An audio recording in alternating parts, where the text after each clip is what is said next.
반 네 번째 시간, 오늘 마지막입니다. 지금까지 우리가 확신반을 1, 2, 3과를 했잖아요. 자, 여러분 이제 어떤 식으로 구성이 되어 있는지 한번 보실까요? 네, PPT 한번 띄워주시길 바랍니다.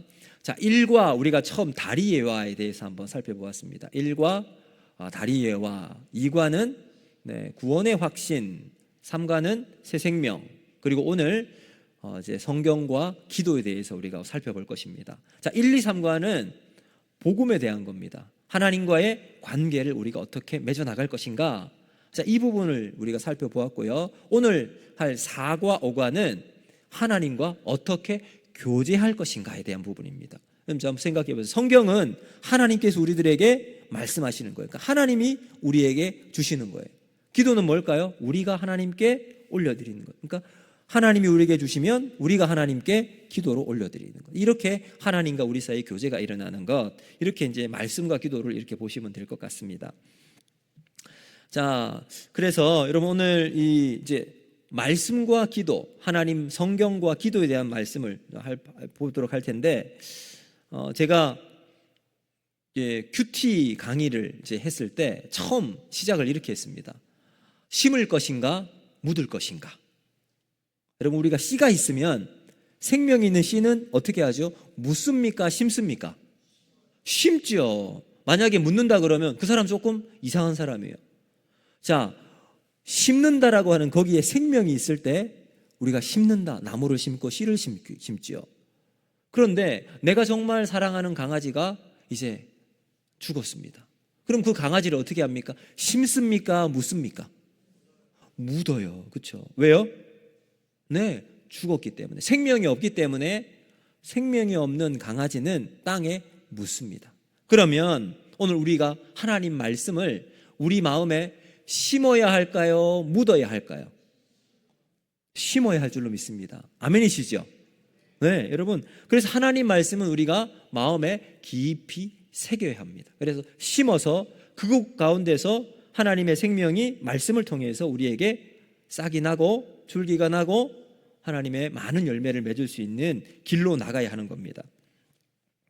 여러분, 이제 존 워너 메이커라고 하는 분이 미국에 계셨습니다. 이분은 유명한 실업가, 미국 최대의 백화점을 이제 운영했던 미국의 백화점 왕이라고 일컫는 분이십니다. 이분은 미국의 최신부 장관, 지금으로 따지면 이제 정보통신부 장관을 했는데 60번째 생일을 맞이해서 이제 기자들이 와서 물어봅니다.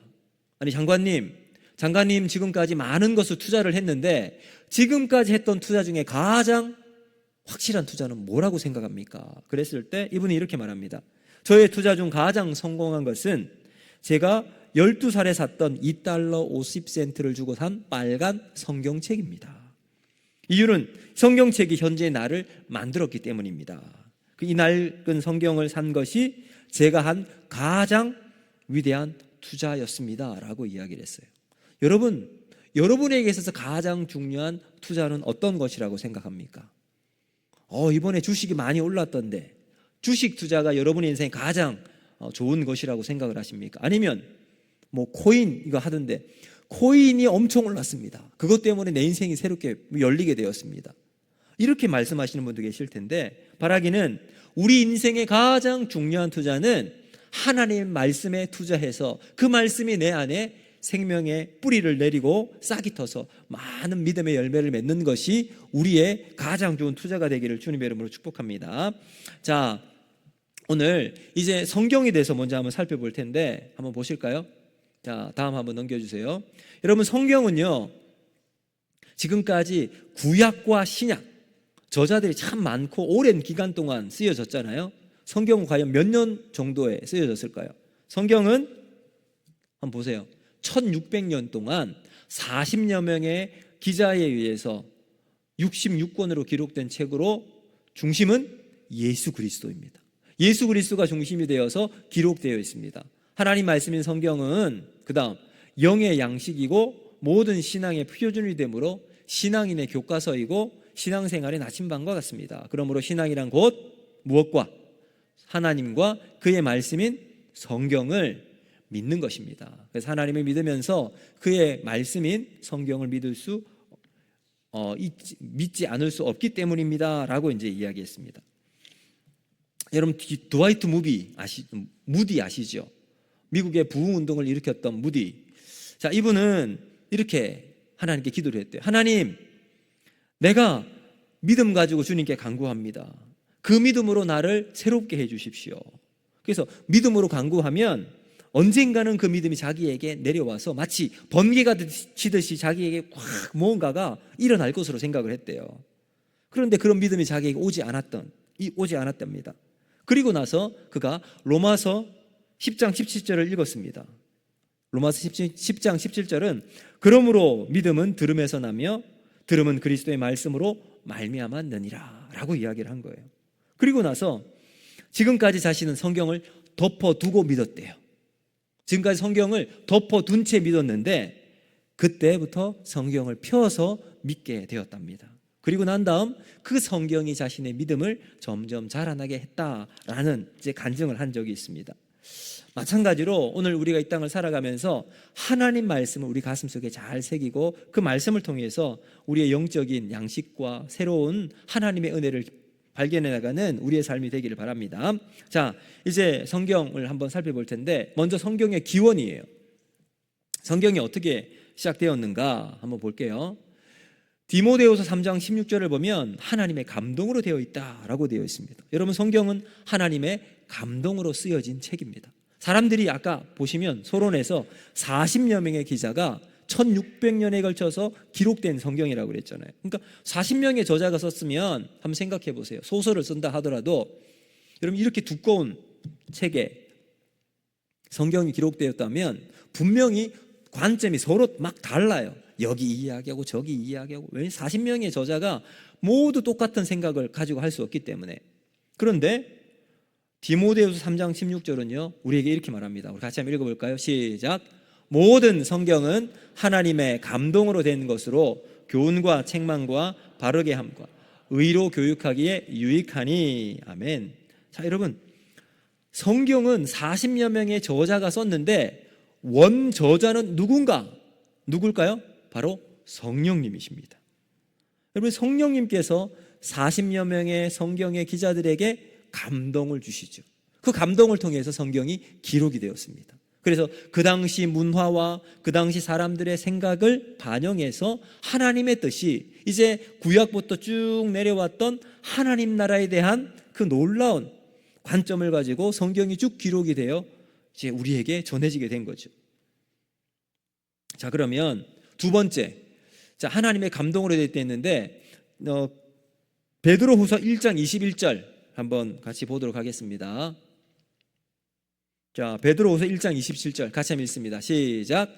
예언은 언제든지 사람의 뜻으로 낸 것이 아니요 오직 성령의 감동하심을 받은 사람들이 하나님께 받아 말한 것임이라. 여러분, 여기 이렇게 되어 있죠. 하나님께 받아서 말했다. 그래서 우리 영감이라고 그래요. 영감. 이게 무슨 말이냐면 성경을 기록할 때 우리가 막 자기의 지식과 생각 가지고 성경을 막 기록한 게 아니라 하나님께서 성령을 통해 영감을 주셨다라고 이야기하는 거죠. 근데 영감도 세 가지가 있습니다. 여기 보면 기계적 영감설, 동력적 영감설, 유기적 영감설 이렇게 되어 있습니다. 자, 기계적 영감설이 뭐냐면, 자, 성경을 기록하는데 성경 기자는 하나님께서 받아쓰기 하듯이 불러주는 거예요. 자, 잘 들어. 창세기 1장 1절 태초에 하나님이 천지를 창조하시니라. 그래서 성경 기자가 그냥 그대로 하나님이 불러주시는 대로 써나가는 거예요. 받아쓰기 한 것, 이것을 기계적 영감설이라고 그래요. 그래서 하나님께서 100% 그냥 다 썼다 이렇게 믿고 있는 거예요. 자, 두 번째 동력적 영감설은 뭐냐면 하나님 물론 영감을 줬다고 했지만 쓴 사람은 누구냐? 인간이 다 했다는 거예요.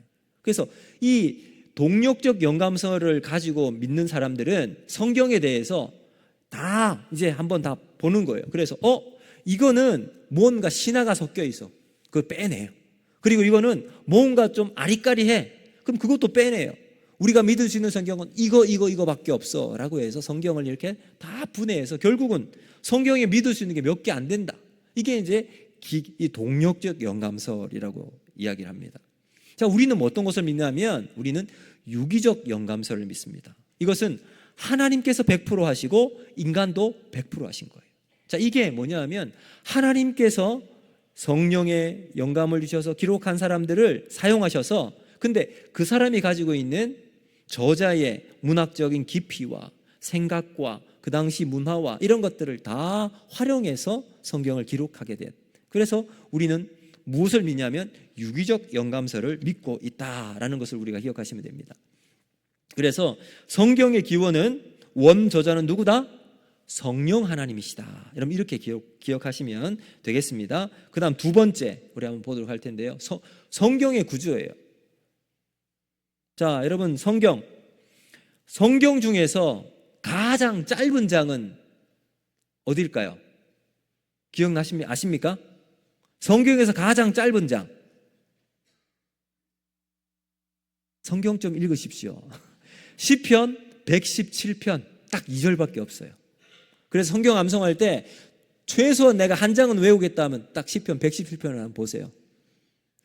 그러면 금방 외울 수 있습니다. 머리 좋은 사람은 10분만 한 4-5번만 읽으면 금방 이제 암송할 수 있는 시편 117편이 성경에서 가장 짧은 장입니다. 그러면 성경에서 가장 두꺼운 장은 어딜까요? 네? 어디? 시편 119편 아닙니다. 어디가 제일 두꺼울까요? 성경은 겉장이 제일 두껍습니다. 진짜예요, 여러분. 제 성경 보면 아무튼 성경 겉장이 제일 두껍습니다. 자, 그래서 여러분 신구약은 모두 몇 권이죠? 66권입니다. 그래서 신약이 몇 권? 27권. 구약이 35권? 39권. 그래서 참 하나님께서 우리 성경을 외우기 쉽게 하도록 어떻게 외우면 될까요? 3, 9, 27. 자, 우리 중고등부 학생들 한번 따라해보세요. 3, 9. 이거 너무 수준이 낮아가지고 미안합니다. 자, 수준을 높이도록 하겠습니다. 그래서 성경은 모두 66권인데 3, 9, 27. 이래서 성경은 구약이 39권, 신약이 27권 이렇게 되어 있습니다. 그러면 성경은 모두 몇 장으로 되어 있을까요? 1189장. 잘 외우셨습니다. 우리 권사님 역시 1189장. 이게 제가 외우기 쉽게 하려면 어떻게 하면 되냐면 일일이 파고들라고 일일이 파고들라고 성경은 1189장입니다. 여러분 성경을 일일이 파고드시길 바랍니다. 그래서 우리가 올 한 해 말씀으로 채우고 기도로 뚫어나갈 수 있는 한 해가 되면 좋겠습니다. 자, 그러면 성경의 절수는 얼마나 될까요? 절수는 아무튼 엄청 많습니다. 31,173구절 이렇게 이제 되어 있습니다. 자, 여러분 이제 이렇게 이제 구성이 되어 있는데, 네. 그러면 제가 얼마나 여러분이 성경을 잘 알고 있냐 한번 볼게요. 히스기야서는 구약에 있을까요? 신약에 있을까요? 자, 구약에 있다고 생각하시는 분. 자, 신약에 있다고 생각하시는 분. 여기저기 손을 들고 난립니다. 제가 다시 성경 교육을 시켜야 될 것 같습니다. 히스기야서는 어디에 있을까요? 자, 1번 구약에 있다. 2번 신약에 있다. 3번 모르겠다. 답은 어딜까요? 답은 히스기야서는 성경에 없다. 근데 왜 여러분 어떤 분은 구약에 있는 것 같아요. 어떤 분은 신약에 있는 것 같아요. 왜 그렇게 얘기할까요? 히스기야는 들어봤거든요. 히스기야 왕. 이거 히스기야는 어디? 구약에 어디 나오는 왕이에요. 그래서 히스기야서가 있는 것처럼 해요. 근데 왜 히스기야를 신약에 있다고 생각했을까요? 히브리서가 있거든요. 그러니까 이게 절묘하게 조화가 되어서 신약인가 구약인가 헷갈리는 거예요. 근데 여러분 이게 참 비슷하다고 해서 같은 게 아니에요. 그래서 이단이 꼭 이렇게 이야기하는 겁니다. 이단은 처음은 똑같이 시작하다가 나중에는 끝이 다른 거예요. 그러니까 여러분 잘 성경을 알아서 있을 때 비슷하다고 해서 같은 것이 아니라 하나님께서 말씀을 우리가 잘 배워서 우리가 히스기야서는 성경에 있다 없다? 없다. 여러분 기억하시길 바랍니다. 자, 그러면 성경의 구조 우리가 아까 살펴보았는데 구약 39권인데 어떻게 구성이 되어 있는가 한번 보세요. 역사서로 있고요. 그 다음에 시가서, 그 다음 선지서 이렇게 구분이 되어 있습니다. 역사서는 우리가 앞에 있는 창출, 레민, 신 5개 누가 지었죠? 모세가 지었다 그래서 모세오경이 있습니다. 그리고 이제 역사서가 있죠. 그 이후에 여러 이제 사사기부터 열왕기상하, 사무엘상하 이렇게 이제 역대상하 해서 역사서가 12권이 있습니다. 그리고 이제 선지서가 있습니다.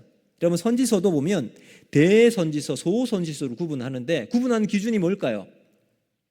보니까 선지자 중에 아주 유명하고 큰 일을 한 사람은 대선지서, 대선지자.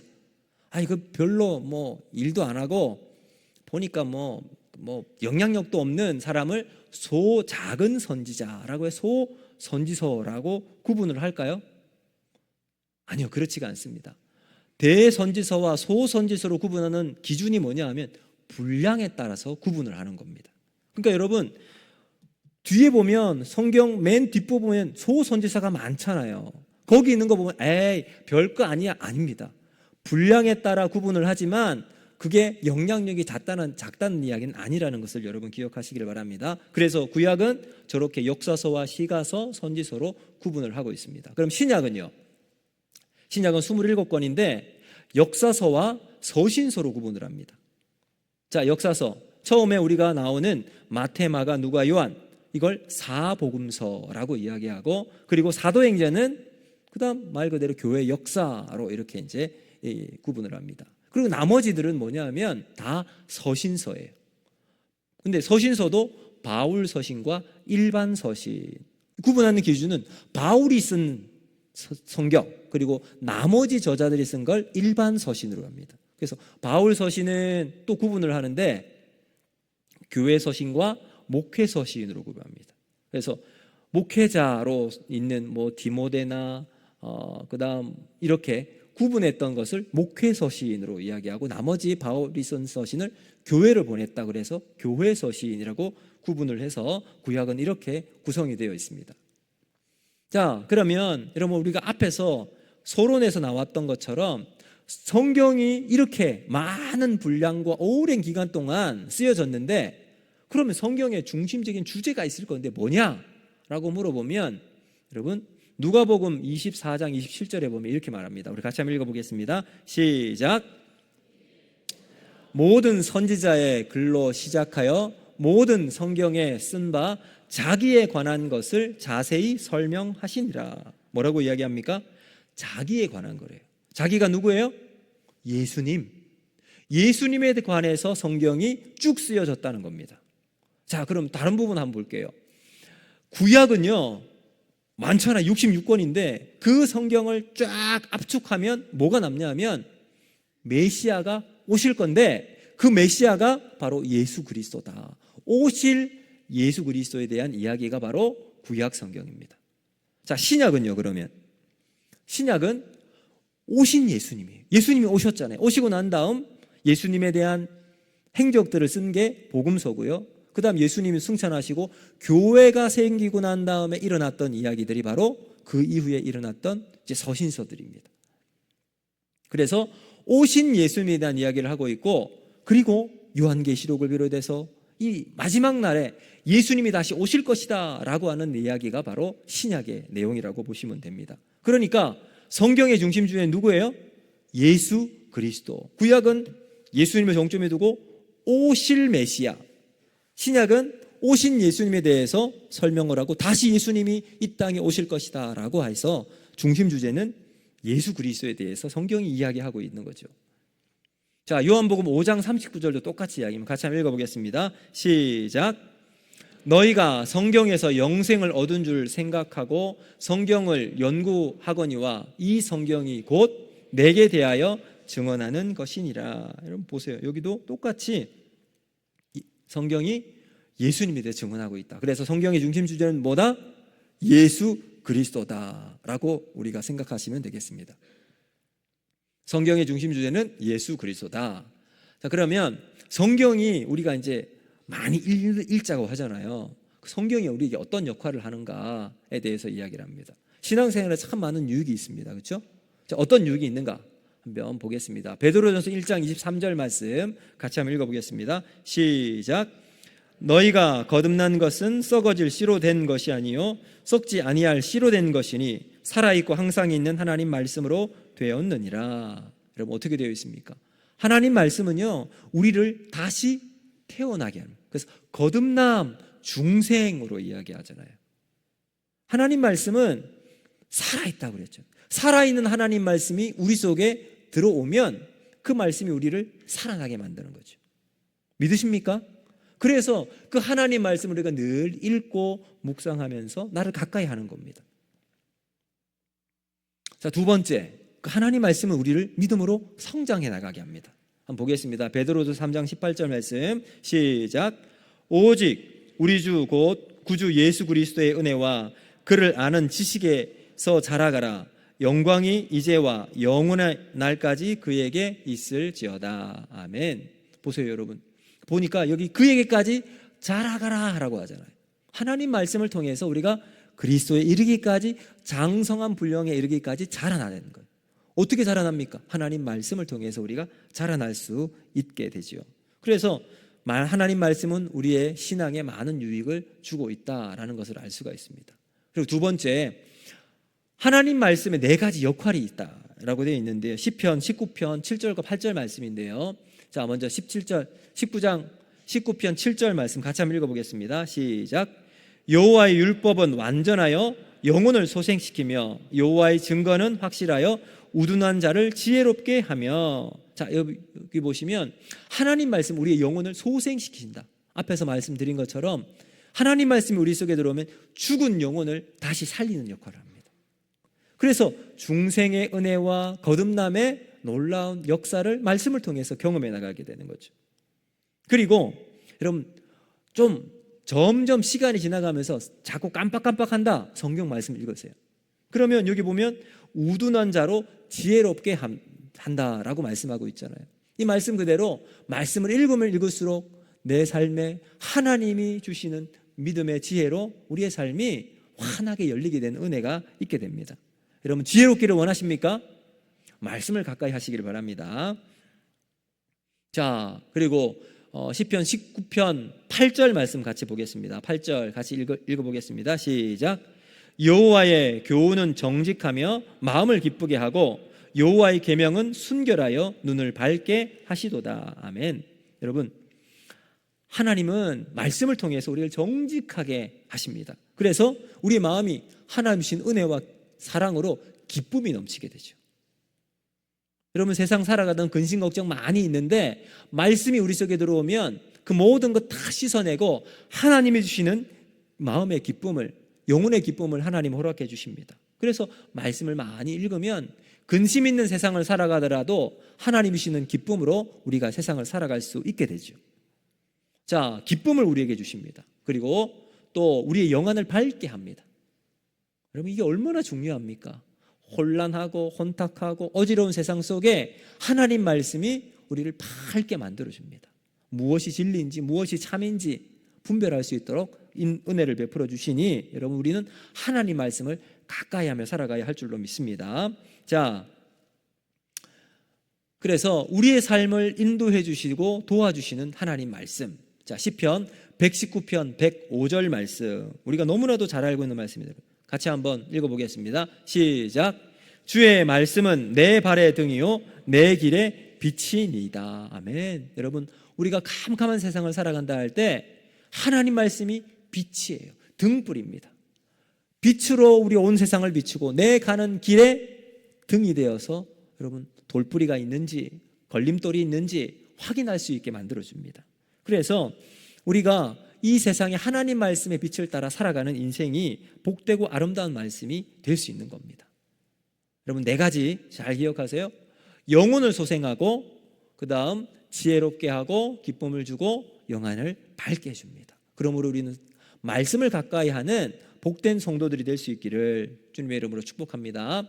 자, 그럼에도 불구하고 우리는 하나님 말씀 가까이 하지 않는 경우가 참 많습니다.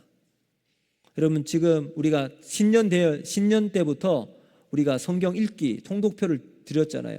계속 체크하고 성경 따라가시는 분, 네, 아멘. 자, 아직까지 안 하시는 분 지금도 늦지 않았습니다. 천천히 따라가십시오.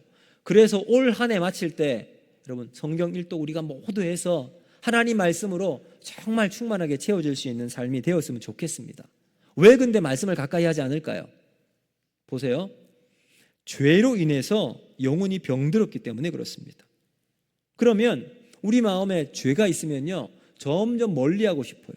교회 예배 시간도 드리는 게 너무 막 힘들어요. 그래서 될 수 있으면 핑계, 이 핑계 저 핑계로 오늘은 바빠요, 오늘은 좀 힘들어요, 마음이 아파요, 막 이런 여러 가지 핑계로 교회에 오지 않습니다. 말씀과 교회와 또 기도 생활이 점점 멀리하고 싶은 마음들.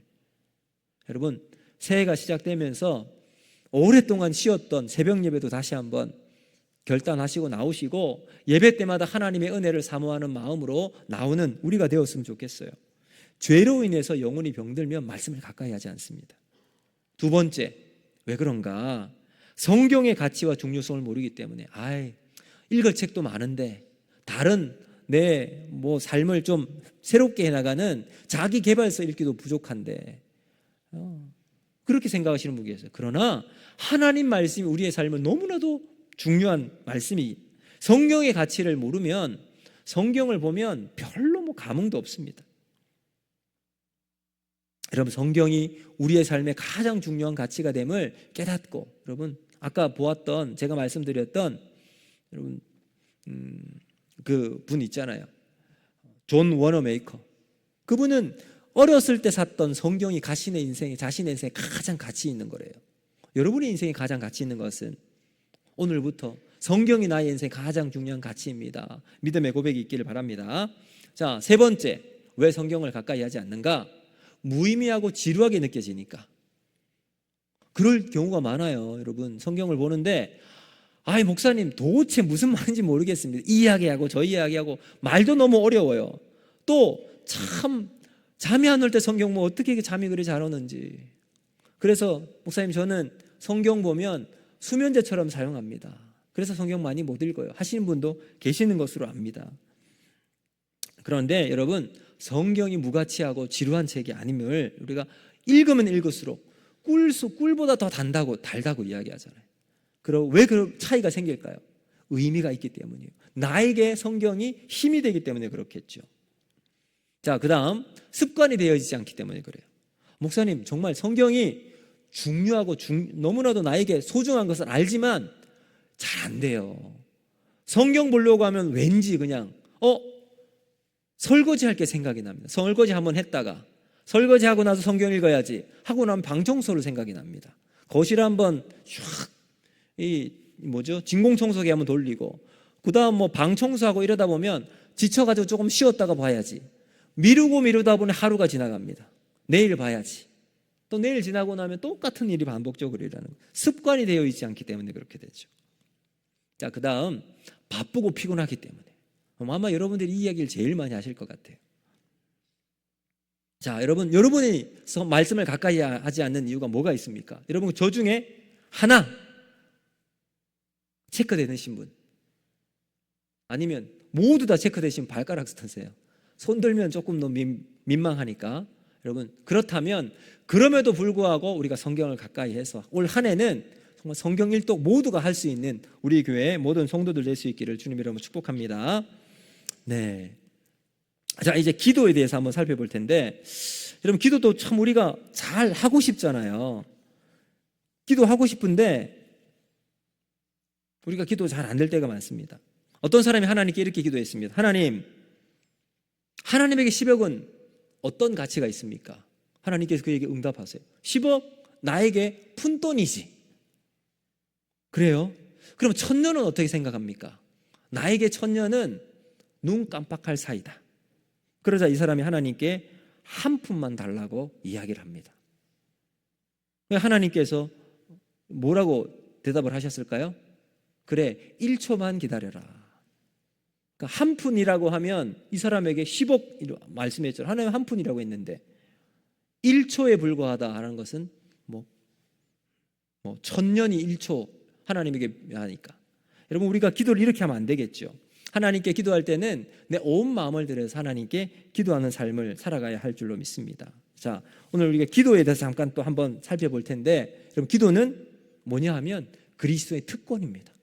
하나님께 우리의 마음을 아뢰고 간구하고 요청할 수 있는, 그리스도인만이 할 수 있는 특권입니다. 그 특권을 포기하면 어떻게 될까요? 내게 안 되겠죠. 그러므로 기도하는 것이 무거운 짐이 되지 않아야 하고요, 불효할 숙제처럼 여기지 마십시오. 어떤 분은 일주일에 최소한 내가 2번은 새벽 예배 가야지, 일주일에 그래도 내가 일정한 시간 맞춰서 내가 기도는 해야지 라는 마음이 숙제처럼 남아있으면 안 됩니다. 아마 여러분들이 이제 우리 청년들이나 연애하는 청년들은 내가 정말 사랑하는 사람을 만나기 위해서 1시간 같이 멀리 떨어져 있더라도 가잖아요. 그 시간이 아깝습니까? 아깝지 않아요. 제가 알기로는 우리 2분 목사님 중에 한 분이 사모님이 멀리 이제 떠나기로 했대요. 근데 여기에서 인천공항까지 아무것도 하지 않는데 그냥 데리러 갔대요. 자기가 신대원 다니고 있는데. 왜 할 수 있을까요? 가는데 왕복으로만 12시간. 왜 할 수 있을까요? 아깝지 않기 때문에 그래요. 함께 있는 시간이 행복하기 때문에 그렇겠죠. 풀어야 할 숙제가 아니라는 것 여러분 기억하시길 바랍니다. 그리고 특권이라 그랬는데 특권을 행사하지 않으면 억울한 거예요. 안 그렇겠습니까? 여러분, 만약 여러분들이 로또를 당첨이 됐습니다. 여러분, 그건 내가 가질 수 있는 특권이에요. 근데 그거 내가 굳이 사용하지 않겠다고 그냥 1년 지나서 하면, 제가 알기로는 1년 지나면 못 받는 걸로 알고 있는데 사용 안 할 사람이 없을 거예요. 특권이라면 특권을 가져야 되겠죠. 우리가 하나님께 기도하는 것은 그리스도의 특권입니다. 그래서 행사하지 않는 어리석은 자가 되지 않도록 특권은 누려야 합니다. 누리는 특권을 기도를 통해서 경험해 나갈 수 있으면 좋겠습니다. 자, 기도는 뭔가 그러면 여러분, 기도는 영혼의 호흡이며 생명선이에요. 한번 생각해 보세요, 여러분. 호흡은 우리가 자연스럽게 합니다. 그렇죠? 아마 우리가 이 기도하는 게 호흡이라면 자연스럽게 됩니다. 그래서 여러분 아마 지금 이 시간에, 자, 지금 호흡이 중요하기 때문에 여러분 들숨과 날숨을 꼬박꼬박 지켜서 지금 한번 해보라고 의식하면서 한번 해보세요. 내가 살기 위해서 지금 내 들숨을 들이쉬고 그 다음에 숨을 내뱉고 의식적으로 한번 해보십시오. 자, 지금부터 제가 말씀할 때 그대로 한번 해보세요. 들숨, 날숨, 들숨, 날숨. 답답하죠. 막 너무너무 어색해요. 왜요? 자연스럽게 원래 호흡은 이어져야 되는데 그렇게 하지 않으니까 내가 너무 어색하게 되는 거예요. 영혼의 호흡이에요. 기도는. 그러니까 자연스럽게 하나님께 해나가는 거죠. 자, 그럼 영혼의 양식입니다. 하나님 말씀, 영혼의 양식은 하나님 말씀이고 영혼의 운동은 전도고요, 영혼의 호흡은 기도다라고 기억을 하시면 되겠습니다. 그 다음 2번째, 하루를 열고 닫으며 하나님을 움직이는 열쇠와 같다. 여러분, 매일 아침 시작하면서 하나님께 기도로 열어보십시오. 놀라운 은혜가 여러분에게 있을 줄로 믿습니다. 여러분, 제가 신대원을 다닐 때 어느 목사님께서 채플을 오셨습니다. 채플 시간에 이 목사님께서 자신의 간증을 하시더라고요. 시편 23편에 여호와는 나의 목자시니 내게 부족함이 없으리로다. 이렇게 해서 이 목사님께서 하루의 시작 일어나면서 그 믿음의 고백으로 하루를 하셨대요. 그런데 실제로 하나님 말씀이, 시편 23편 말씀이 매일매일 그 믿음의 고백으로 아침을 열기 시작하니까요, 그냥 하나님 말씀으로 있는 것이 아니라 그 말씀이 살아서 자기에게 막 오더래요. 그래서 여호와는 나의 목자시니 내게 부족함이 없으리로다. 그러니까 실제로 하나님 말씀이 나의 목자가 되어지고 부족함이 없는 하나님의 은혜가 내 안에 계속 샘솟는 그러한 은혜가 있었대요. 그래서 매일 그 말씀이 자신을 일으키는 놀라운 은혜가 나타남을 고백을 하시더라고요. 그래서 저도 이제 그때 한번 해봤습니다. 처음에는 목사님 말씀대로 일어나서 새벽 일어나서 막 눈 비비고 일어나서 한번 하고 하루 이틀 반복해 보니까 저도 그런 은혜가 있더라고요. 여러분, 하나님 말씀은 하루를 열고 닫는 우리 믿음의 열쇠가 됩니다. 여러분도 여러분이 사랑하는 말씀 있잖아요. 그 말씀 가지고 아침을 열어보십시오. 새로운 하루가 될 것입니다. 마칠 때도 마찬가지로 말씀으로 여러분 기도로 닫아보세요. 인생이 다르게 열리게 될 것입니다. 자, 세 번째는 하나님과 대화하고 교제하는 거예요. 앞에 말씀드렸던 거죠. 그 다음 네 번째, 쓰러져가는 집을 받쳐야 되는 기둥입니다. 기도할 때 어려운 문제가 있을 때 기도해 보십시오. 하나님께서 우리를 붙잡아 주시고 세워주시는 기둥이 됩니다. 믿으시죠? 그래서 우리 기도하는 겁니다. 다섯 번째는 나의 필요를 하나님께 간구하는 거. 그래요, 여러분. 우리가 하나님께 내가 기도하면 하나님 응답해 주신 믿음 가지고 기도하는 거죠. 그럼 우리가 기도해야 되는 이유가 뭐냐? 자, 예레미야 33장 3절 말씀인데 우리 같이 한번 읽어보겠습니다. 시작.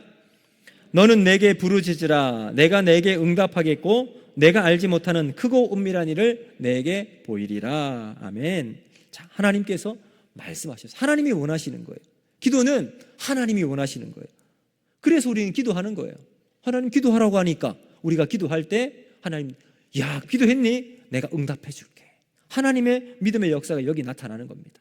여러분, 어떤 이제 권사님 이 새벽 기도 천일 작정 헌금을 하실 때 저 말씀 가지고 기도하세요. 여러분, 말 그대로 하나님이 원하시는 기도의 응답을 가지고 기도하는 여러분이 되었으면 좋겠습니다. 두 번째, 우리가 기도해야 되는 이유는 뭐냐? 에스겔 36장 37절 보시면 이렇게 말씀합니다. 우리 같이 한번 읽어볼까요? 시작. 주 여호와께서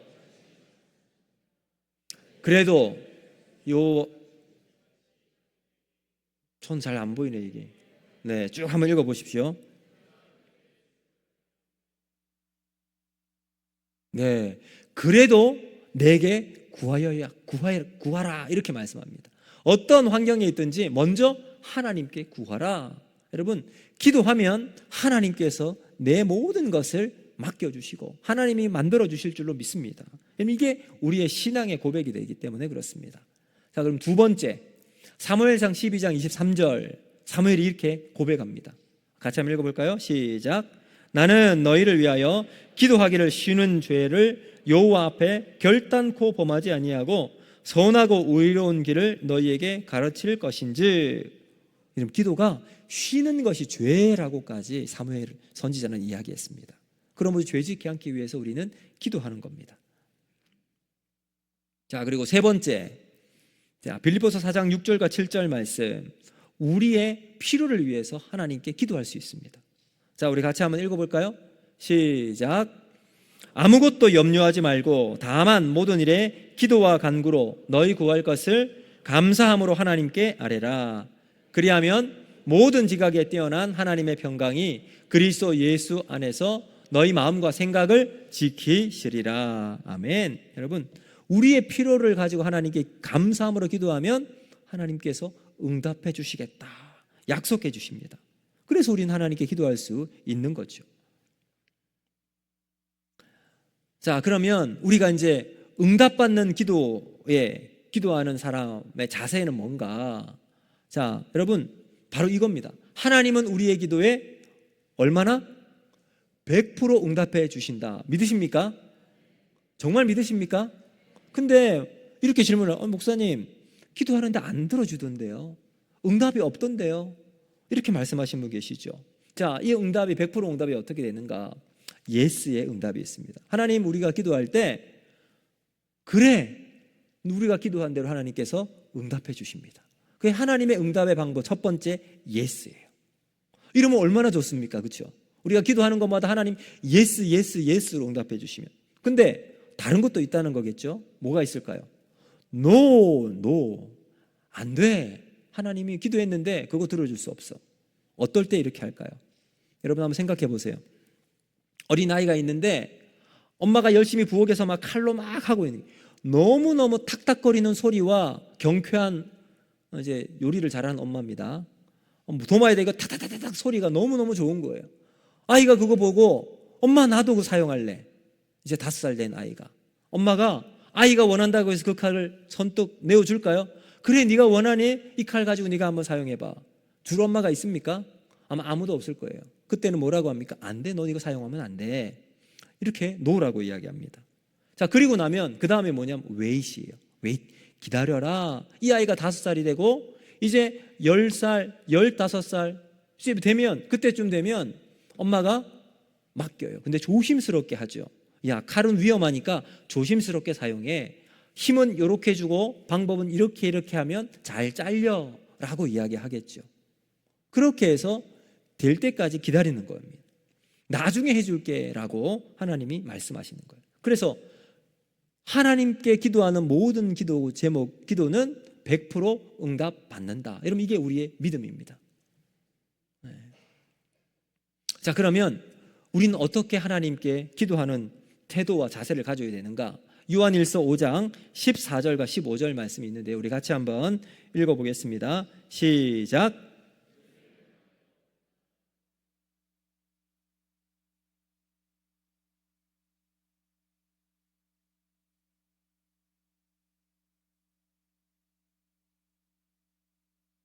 또한 아느니라. 아멘. 자, 뭐라고 이야기합니까? 하나님의 뜻을 알고 기도하는 겁니다. 여러분, 내 뜻만 다 이야기할 수 있어요. 어린아이는 자기의 것을 그냥 막 이야기해요. 근데 조금 성숙한 사람은 어떻게 하죠? 부모의 마음을 헤아릴 줄 알아요. 그래서 이런 믿음이 점점 성숙한 사람은 하나님의 뜻을 알고 기도하는 거예요. 왜요? 믿음이 성숙해 나가면 갈수록 기도의 제목이 달라지게 되는 겁니다. 자, 두 번째, 야고보서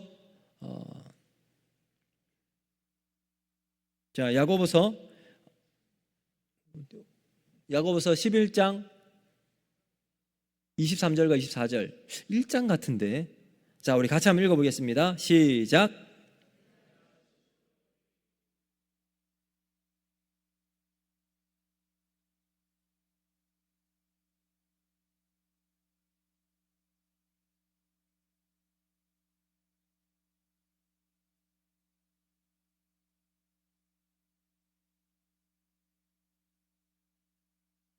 아멘. 자, 여기 보시면 응답받는 기도의 자세, 응답의 확신을 가지고 기도하면 주신 줄로 믿으라 라고 이야기하죠. 믿음을 가지고 확신을 가지고 하나님께 기도하는 겁니다. 자, 그리고 세 번째, 마태복음 6장 33절 말씀. 자, 같이 한번 읽어볼까요? 시작. 그런즉 너희는 먼저 그의 나라와 그의 의를 구하라. 그리하면 모든 지각에 하나님 앞에 그의 나라와 그의 의를 구하는 삶을 살아가는 겁니다. 여러분, 1번과 비슷한 거죠. 하나님의 나라와 그의 나라를 구하는 것, 하나님의 뜻을 구하는 것. 여러분, 이것이 믿음의 가장 중요한 요소입니다. 우리가 구할 것이 참 많지만 가장 먼저 뭘 구해야 된다고요? 먼저 그의 나라와 그의 의를 구하는 것. 우리의 필요보다 하나님의 나라를 먼저 구하는 삶을 살아가는 겁니다. 자, 그 다음 뭐냐 하면 이게 먼저 나와야 되는데, 자, 누가복음 18장 1절부터 6절 말씀이 있는데요, 인내를 가져야 한다라고 되어 있습니다. 이거는 여기인데, 이 본문인데 우리 같이 한번 읽어보겠습니다. 5절만 시작.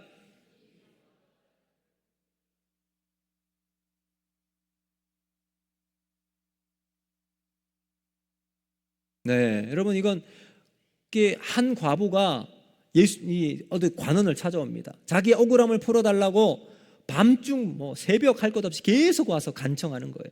간청하니까 이 재판장이 아이고 너무 답답해가지고 힘들어서 들어주는 거예요. 그래서 여러분, 하나님은요, 우리가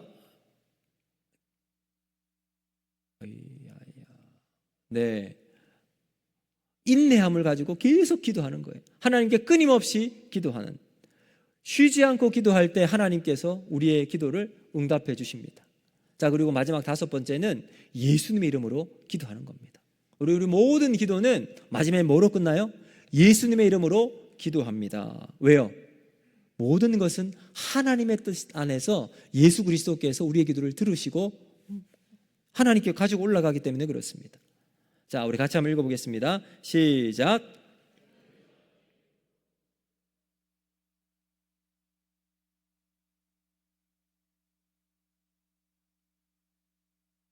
아멘. 자, 우리가 기도는 예수님의 이름으로 기도할 때 응답을 받을 수 있는 은혜가 있게 되는 것입니다.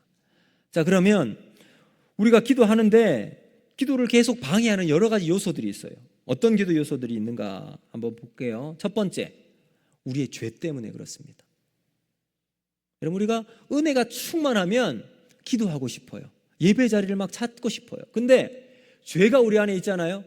예배 자리도 껄끄럽고요, 기도하기도 머뭇거려집니다. 그래서 이렇게 이야기하죠. 시편 66편 18절 말씀 같이 읽어보겠습니다. 시작.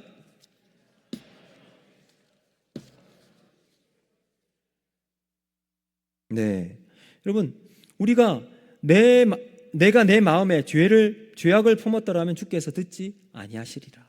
그럼 죄가 있으면 여러분, 우리 기도가 되지 않을 뿐더러 하나님도 들어주지 않으신다는 거죠. 그래서 뭘 해결해야 합니까? 해결해야 될까요? 죄의 문제를 해결하는 겁니다. 죄 때문에 우리가 기도를 방해받게 되죠. 그래서 회개는 죄에 대한 유보가 아니라 완전한 도말. 그래서 죄의 자리에서 벗어나서 하나님께 나아가는 것, 삶이 필요합니다. 두 번째, 기도를 방해하는 요소 뭐냐? 정욕으로 쓰기 위해서 잘못 구하는 사람들입니다. 자, 우리 같이 한번 읽어보겠습니다. 시작. 정욕으로 쓰려고 잘못 구하기 때문이라. 예, 여러분, 정욕, 내 욕심에 따라 구할 때 하나님 그 기도 들어주시지 않는다는 겁니다. 여러분, 저 사람이 가지고 있는 돈을 내가 탈취하기 위해서 하나님께 기도해 보세요. 들어주시겠습니까? 아니지요. 잘못된 목적을 가지고 하나님께 기도하는 것 하나님 들어주지 않으십니다. 정욕으로 쓰려고 잘못 구할 때 여러분, 우리가 기도의 방해를 받게 됩니다. 그리고 세 번째, 가정이 불화할 때 여러분, 막 한참 싸우고 난 다음에, 부부싸움 하고 난 다음에 여러분, 하나님께 와서 하나님 거룩하십니다, 하나님 영광 받아 주십시오, 기도가 될까요? 안 됩니다. 그렇죠? 그래서 성경은 뭐라고 이야기합니까? 베드로전서 3장 7절 말씀, 자, 같이 한번 읽어보겠습니다. 시작. 남편들아, 이와 같이 지식을 따라 너희 아내와 동거하고 그를 더 연약한 그릇이요 또 생명의 은혜를 함께 이어받을 자로 알아 귀히 여기라. 이는 너희 기도가 막히지 아니하게 하려 함이라.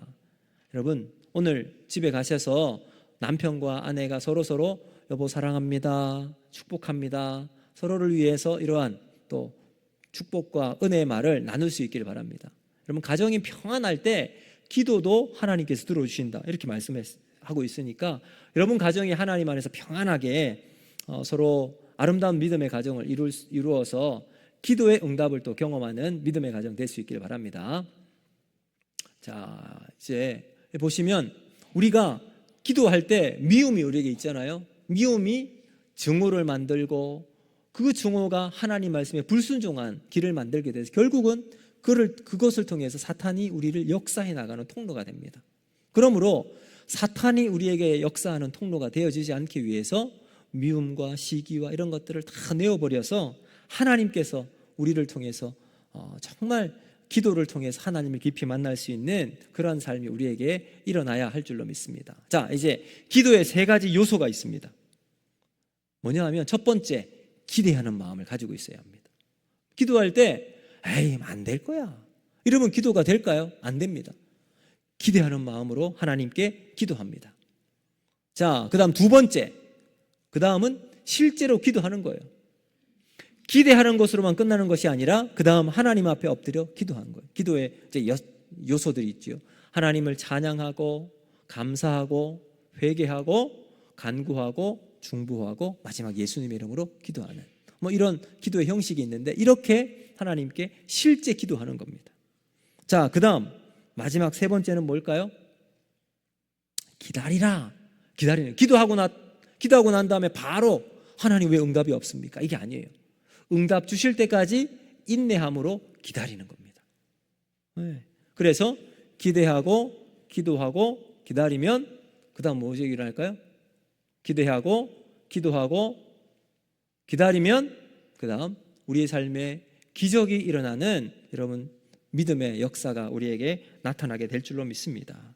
여러분, 끊임없이 하나님 앞에 기도하고 엎드려서 믿음의 삶을 통해서 여러분의 인생이 기적의 주인공, 믿음의 주인공이 되기를 주님 여러분 축복합니다. 그래서 여러분 우리가 이 과정을 통해서 확신반 우리가 이제 최종적으로 정리를 해보면 우리가 하나님과 깊은 복음으로 하나님의 관계를 맺어 나가는 과정이 필요합니다. 그래서 예수 그리스도를 중심으로 내 안에 복음이 깊이 심겨진 삶을 살아가야 합니다. 그래서 여러분 4가지 기억하세요. 창조, 하나님이 우리를 선하게 창조하셨어요. 그런데 그 창조 가운데 우리가 죄로 말미암아 타락하게 되었습니다. 창조, 타락. 그 다음 뭐 할까요? 구속. 누구로? 예수 그리스도 십자가를 통해서 우리가 구속의 은혜를 받게 됩니다. 창조, 타락, 구속. 그 다음 이제 확신반에서는 영접. 예수 그리스도를 나의 구주로 영접하면 복음이 내 삶에 역동적으로 일어나게 되죠. 그래서 그렇게 하나님과의 관계가 회복되는 복음의 삶을 살아가게 됩니다. 그러면 그 다음 단계는 하나님과 교제에 일어나 말씀과 기도로 하나님이 주시는 말씀을 통해서 내 안에 믿음의 뿌리가 탁 심겨지게 되고 자라게 되는 거예요. 그 다음 기도는 우리가 하나님께 올려드리는 겁니다. 하나님, 내 삶에 하나님의 손길이 필요합니다. 도와주십시오. 하나님 은혜로 내가 잘 내 삶을 살아갈 수 있도록 하나님의 능력의 손길 임하게 해주십시오. 우리가 하나님께 기도하는 이 하나님과의 교제를 통해서 날마다 우리의 삶이 주님과 함께 믿음으로 동행해 나가는 아름다운 삶이 펼쳐져서 여러분 평생토록 복음이 떠나지 않고 예수 그리스도를 통해서 아름다운 또 삶의 열매들이 많이 맺히는 복된 삶을 살아가는 우리 모두가 되기를 주님의 이름으로 축복합니다. 한번 기도하겠습니다. 하나님